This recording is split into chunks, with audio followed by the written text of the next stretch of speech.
దేవుని పరిశుద్ధ నామానికి మరొకసారి మహిమ కలుగుగాక. ప్రియులారా, మరి మీ అందరికీ నా నిండు హృదయంతో మరొకసారి వందనాలు చెల్లిస్తున్నాను. దేవుని మహాకృప ద్వారా ఈ వీడియో ద్వారా మరొకసారి మీతో కలుసుకుని దేవుని మాటలు ధ్యానం చేయడానికి నాకు ఇచ్చిన అవకాశం బట్టిస్తూ దేవునికి స్తుతి చెల్లిస్తూ మీ అందరికీ మరోసారి వందనాలు చెల్లిస్తున్నాను. రండి దేవుని వాక్యం ధ్యానం చేసుకుందాం. దేవుని వాక్యం ధ్యానం చేసుకునే ముందు ఒక పాట విందాం. స్తోత్రం, హల్లెలూయా. భజన చేయరారే, యేసుకు జయము పాడరారే. భజన చేయరారే, యేసుకు జయము పాడరారే. విజయుడైన మన యేసు కొరకు కొనియాడి పాడరారే. విజయుడైన మన యేసు కొరకు కొనియాడి పాడరారే. భజన చేయరారే, యేసుకు జయము పాడరారే. భజన చేయరారే, యేసుకు జయము పాడరారే.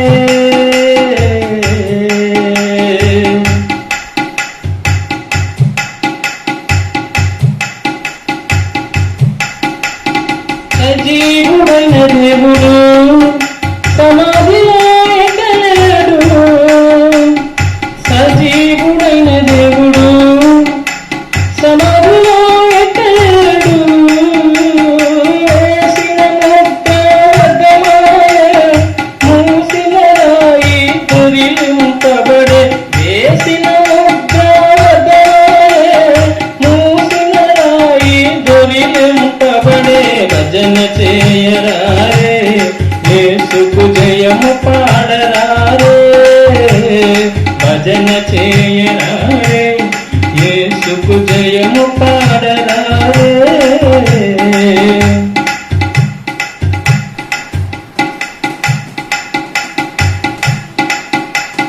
నన్ను అతి రోజులిక్కడ ఉండి ధైర్యము చెప్పినవాడు. నన్ను అతి రోజులిక్కడ ఉండి ధైర్యము చెప్పినవాడు. శిష్యులకు తన దర్శనమిచ్చే, తోమాకు అనుమానము తీర్చే. శిష్యులకు తన దర్శనమిచ్చే, తోమాకు అనుమానము తీర్చే. భజన చేయరారే, యేసుకు జయము పాడరారే. భజన చేయరారే, యేసుకు జయము పాడరారే. విజయుడైన మన యేసు విజయుడైన మన యేసు కొరకు కొనియాడి పాడరారే. భజన చేయరారే, యేసుకు జయము పాడరారే. భజన చేయరారే, యేసుకు జయము పాడరారే. విజయుడైన మన యేసు కొరకు కొనియాడి పాడరారే. విజయుడైన మన యేసు కొరకు కొనియాడి పాడరారే. భజన చేయరారే, యేసుకు జయము పాడరారే. భజన చేయరారే, యేసుకు జయము పాడరారే. హల్లెలూయా. ప్రియులారా, పాట విన్నారు కదా. దేవుడు మీ మనసులను, మీ హృదయాలను పదును చేయబడి, సాగు చేయబడి, దున్నబడి ఉన్నామని నేను నమ్ముచున్నాను. ఇప్పుడు దేవుడి వాక్యాన్ని మనము ధ్యానం చేసుకుందాం. వాక్యాన్ని ధ్యానం చేసుకుని పోయే ముందు ఒక చిన్న ప్రార్థన చేసుకుందాం. మహాపరిశుద్ధులైన తండ్రి, మరొక అవకాశం మీరు మాకు ఇచ్చినందుకు కృతజ్ఞతలు. ఈ సమయంలో భర్త యొక్క బాధ్యతలేంటో, భార్య పట్ల ఆయన ధర్మం ఏంటో మరొక్కసారి లేఖనాల ద్వారా మీరు మాతో మాట్లాడటానికి ఇష్టమై ఉన్నారని పరిశుద్ధాత్మ ద్వారా నేను నమ్ముచున్నాను. దీవించండి. గడిచిన 2 వీడియోల్లో భార్యాభర్తల బంధం ఒకటి, భర్త పట్ల భార్య యొక్క ధర్మాలు ఎలా జరిగించాలో అన్నది 2వ వీడియో. ఈ 3వ వీడియో భార్య పట్ల భర్త ఎలాంటి ధర్మాలు ఆచరించాలో జరిగించాలో మేము నేర్చుకోబోతున్నాము. మీరు మాకు నేర్పించి మమ్మల్ని బలపరచమని యేసు నామములో ప్రార్థిస్తున్నాను తండ్రి, ఆమేన్. దేవుని పరిశుద్ధ నామానికి మహిమ కలుగుగాక. వాక్యం ధ్యానం చేసుకుందాం.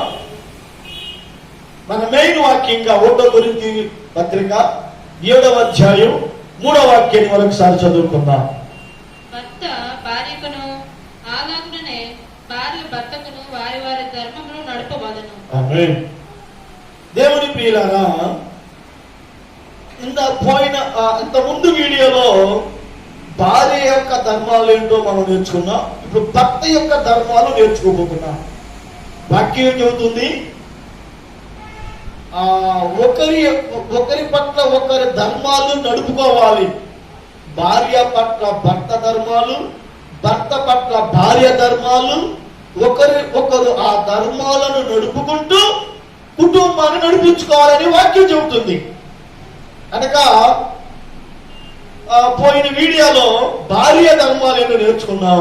ఇప్పుడు భర్త ధర్మాలు ఏంటో మనం తేటగా నేర్చుకుందాం. జాగ్రత్తగా వాక్యంలో వెళ్దాం రండి. మొదటి వాక్యము 1 కొరింథీ పత్రిక 7:33. పెండ్లైన వాడు భార్యను ఎలాగూ సంతోష పెట్టగలనని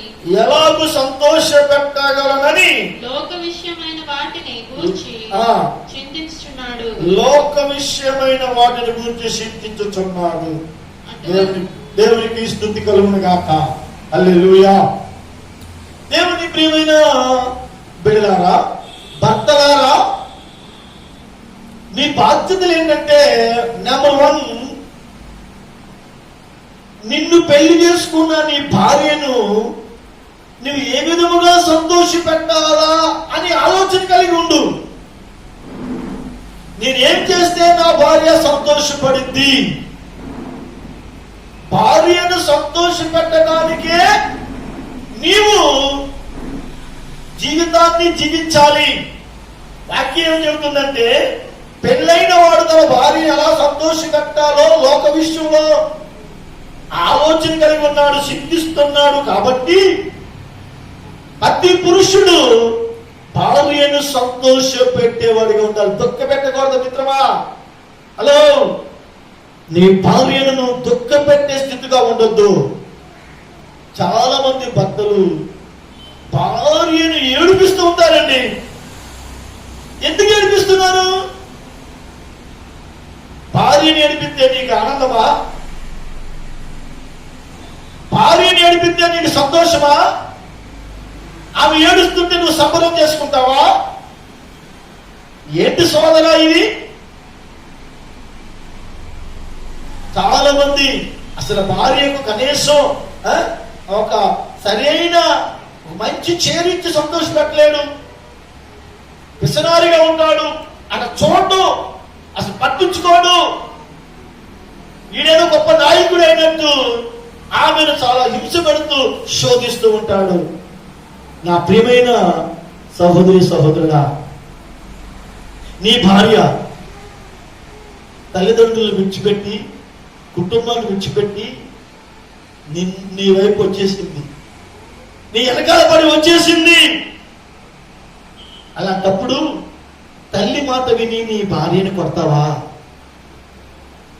తల్లి మాటని నీ భార్యని ఏడిపిస్తావా? లేదా నీ బంధువుల మాటిని నీ భార్య మీద అనుమానం కలిగి ఉంటావా? ఇరుగు పొరుగుల మాటిని నీ భార్య మీద లేనిపోయిన అపోహాలు కలిగి ఉంటావా?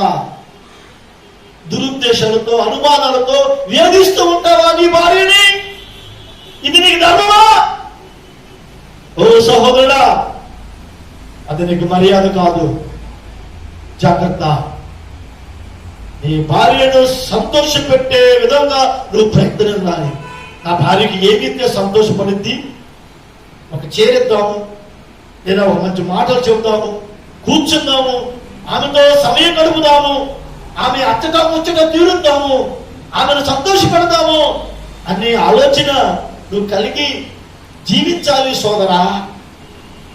అర్థమవుతుందా? భార్య అంటే బానిస కాదు సోదరా, బానిస కాదు భార్య. నీ అరికాల కిందే తొక్కటానికి చాలా మంది తల్లిదండ్రుల మాటిని ఆ భార్యను చంపిన వాళ్ళు ఉన్నారండి. ఆ భార్యను చంపేసిన వాళ్ళు ఉన్నారు, వదిలేసిన వాళ్ళు ఉన్నారు, తల్లిదండ్రుల మాటిని వదిలిపెట్టేసిన వాళ్ళు ఉన్నారు.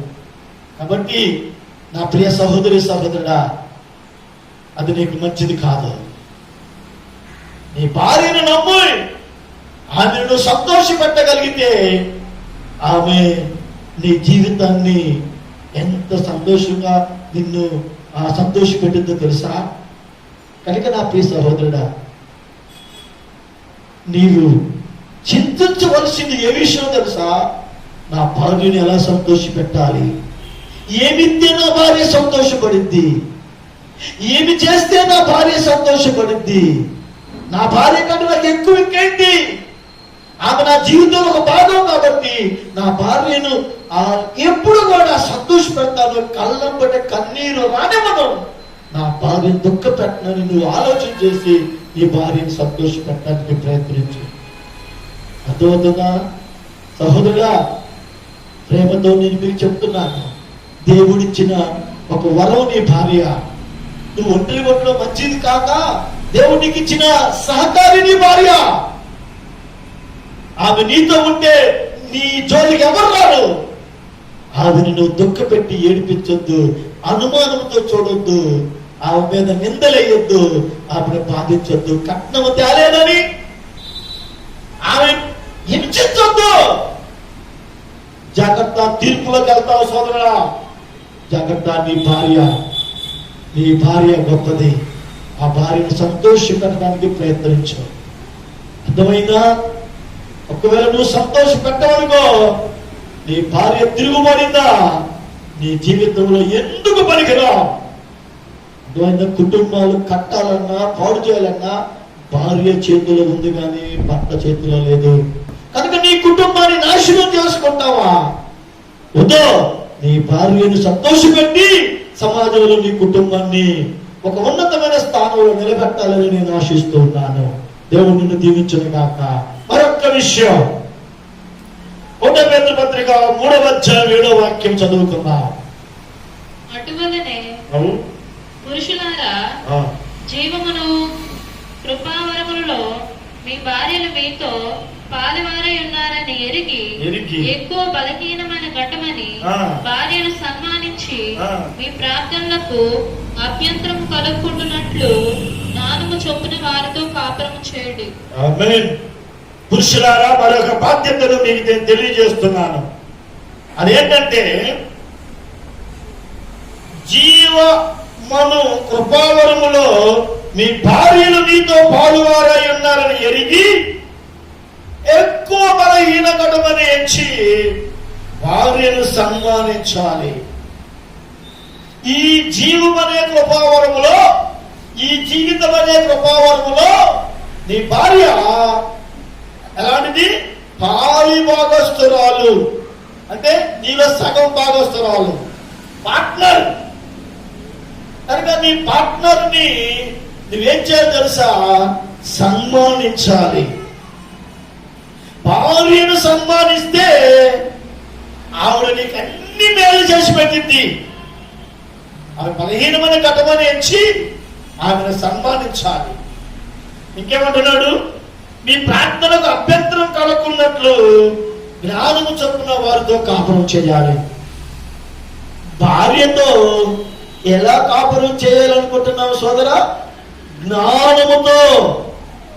హలో, జ్ఞానము కలిగి నీ భార్యతో కాపురం చేయి.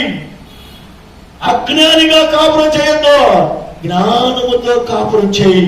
నా భార్య ఒక మంచిదిగా ఎంచి అభ్యంతరాలు రానికుండా నువ్వు ఆమెతో కాపురం చేయి. అర్థమైందా? నీకు ఎప్పుడైనా నీ భార్యను సన్మానించావా? 10 మందిలో నీ భార్యను సన్మానించావా? భార్యను సన్మానించడం గొప్ప చేయటం మిత్రువా.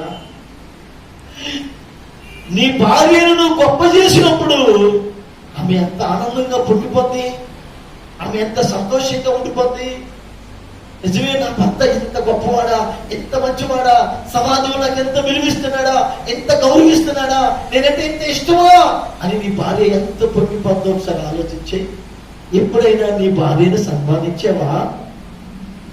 జ్ఞానంతో కాపురం చేస్తున్నావా?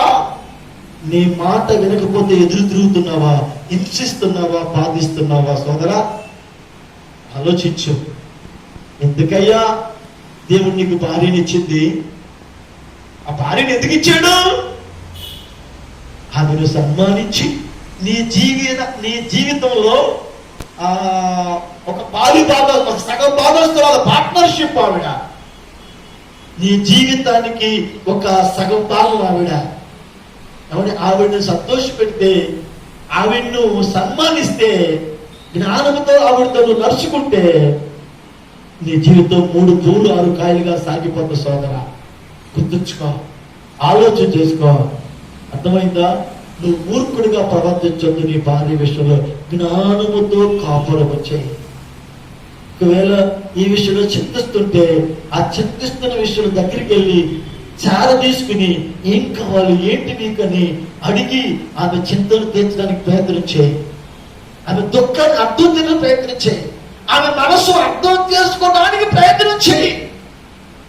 ఆమె ఎందుకు ఇలా ఉంది, ఎందుకు బాధపడుతుంది అని ఆలోచించి ఆమె విషయాన్ని అర్థం చేసుకో. ఇంట్లో ఏం కావాలో, ఆమెకి ఏది లేదో, ఏది కావాలో అన్ని యోచించి ఆమెను సంతోషపెట్టు. సోదరా, నీ జీవితం బాగుంటుంది. అర్థమైందా? అంతేగాని భార్యను ఒక మూర్ఖురాలుగా, అజ్ఞానిగా ఆమె దగ్గర ప్రవర్తిస్తే అది నీకు చాలా ప్రమాదం.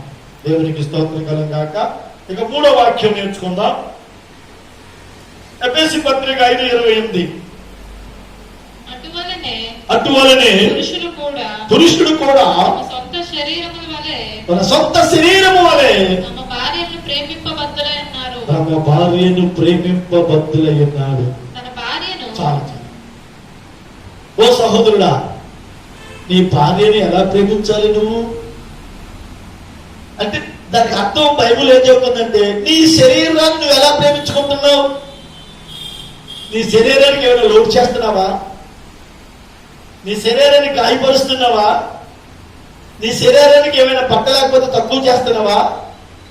నీ శరీరాన్ని నువ్వు ఎలా చూసుకుంటున్నావు? నీ శరీరాన్ని నువ్వు ఎలా చూసుకుంటున్నావో నీ భార్యని కూడా అలాగే చూసుకోవాలని బైబిల్ వాక్యం. నీ మట్టుకి నువ్వు బాగానే ఉంటావు, నీ శరీరం కావాల్సిన అన్ని సుఖాలన్నీ చూసుకుంటావు, కానీ నీ భార్యని పట్టించుకోవా? ఆమెకు సుఖాలు లేవా? ఆమెకు జీవితానికి ఆనందం లేదా? నీ మట్టుకి నువ్వేనా ఆమె ఒక బానిసలాగా పక్కన తోసేస్తావా? దేవుని బిడ్డలారా, ఆలోచించండి. అందుకే బైబిల్ ఏం చెబుతుందంటే, భర్త నీవు ఎలా నీ సొంత శరీరాన్ని ప్రేమించుకుంటున్నావో సేమ్ నీ భార్యను కూడా అలాగే ప్రేమించు. నీ శరీరానికి ఏది లోటు లేకుండా నువ్వు ఎలా చూసుకుంటున్నావో నీ భార్య కూడా అలాగే లోటు లేకుండా చూసుకో. నీ శరీరాన్ని ఎంత భద్రంగా కాపాడుకుంటున్నావో నీ భార్యని కూడా అలా భద్రంగా కాపాడుకో. నీ శరీరాన్ని ఎంతగా పెట్టడానికి ప్రయత్నిస్తున్నావో నీ భార్యని కూడా అలాగే సంతోష పెట్టడానికి ప్రయత్నించావు. అర్థమైందా? ఆమెను పరాయి శరీరం అని ఆమెను బాధ పెట్టద్దు సుమా. ఆమెను బాధ పెట్టచ్చు. ఎప్పుడైనా నీ శరీరాన్ని కొట్టుకున్నావా? హలో, నిన్నే ఎప్పుడైనా నీ శరీరాన్ని కత్తిగా కోసుకున్నావా? ఎప్పుడైనా నీ శరీరాన్ని కరంతో కొట్టుకున్నావా? మరి అలాంటప్పుడు నీ భార్యను ఎందుకు కొడుతున్నా? నీ భార్యను ఎందుకు కోస్తున్నా? నీ భార్య శరీరాన్ని కొడితే నీ శరీరాన్ని కొట్టినట్టు కాదా? నీ భార్య శరీరాన్ని హింసిస్తే నీ శరీరాన్ని హింసించినట్టు కాదా? అసలు నీ భార్య ఎక్కడి వచ్చింది? నీ శరీరంలో ఉండే కదా వచ్చింది. మరి నీ శరీరం వేరు, ఆ శరీరం వేరా? నీ శరీరం బాగుండాలి, ఆ శరీరం గాయపరుస్తావా, పడతావా, పెడతావా, కింద పడేసి తొక్కుతావా? ఎవరు చెప్పాడు నీకు? ఒక్కసారి ఆలోచించు. నీ శరీరము ఎట్లాగే చూసుకుంటున్నావో నీ భార్య శరీరం అట్లాగే చూసుకో. ఇది నీ భార్య వచ్చింది నీలో నుంచే సోదరా, బయట నుంచి ఎక్కడి నుంచి తీసుకురా దేవుడు. నీ శరీరమే ఒక భాగం ఆవిడ, సగం భాగం ఆవిడ. నీ శరీరం సగం భాగం. అందుకే ఆవిడెందుకు నువ్వు కొడుతున్నావు? ఆవిడెందుకు నువ్వు చేస్తున్నావు? ఆవిడెందుకు నువ్వు నెట్టేస్తున్నావు? ఆవిడెందుకు నువ్వు తిడుతున్నావు? ఆవిడెందుకు నువ్వు చిన్న చూపు చూస్తున్నావు? ఎవరో కన్న కూతురేగా కాదు కాదు, దేవుడు నీకు ఇచ్చిన ఒక భాగము నీ శరీరం. నీ భార్య ఒక భాగము తెలుసా? అది అర్థం చేసుకుని నీ భార్యతో జాగ్రత్తగా కాపురం చేయి. నీ బాధ్యత తెలుసా? నీ సొంత శరీరాన్ని ఎలా ప్రేమించుకుంటున్నావో నీ భార్యను అలాగే ప్రేమించు. ఇది నీ బాధ్యత. ఇక 4వది ఎఫెసీ పత్రిక 5:31.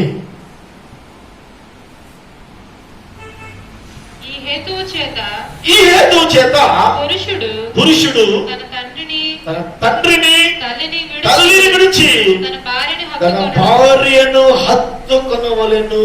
వారిద్దరును ఏక శరీరమవుదురు. హల్లెలూయా.